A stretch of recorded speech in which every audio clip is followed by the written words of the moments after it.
មន់បំពងស្រួយយើងញ៉ាំជាមួយនឹងទឹកស៊ុសប៉េងប៉ោះបែបខ្មែរច្រើនខណៈពិសេសរបស់យើងណាគឺប្លែកពីក្រុម2ក្រុមដទៃទៀត ក្រុមស្វាយសូមអញ្ជើញយកមាន់បំពងស្រួយ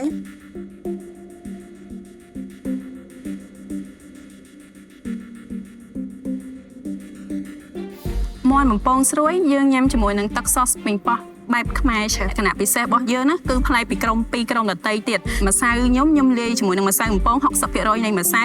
អង្ករខ្សាយ 40% នៃម្សៅហើយខ្ញុំបន្ថែមជាមួយនឹង baking soda បន្តិច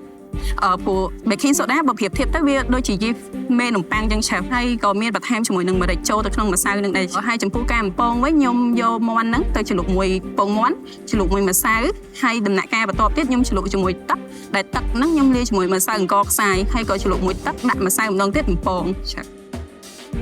ការរើសចានស្អាតមាន់បំពងមានពណ៌ស្រស់ស្អាតល្អប៉ុន្តែខ្វះការតុបតែងបន្តិច មាន់ឆ្អិនល្អហើយវានឹងមានជាតិសំណើមនៃសាច់ម្សៅមិនដឹងថាស្រួយល្អមែនទេ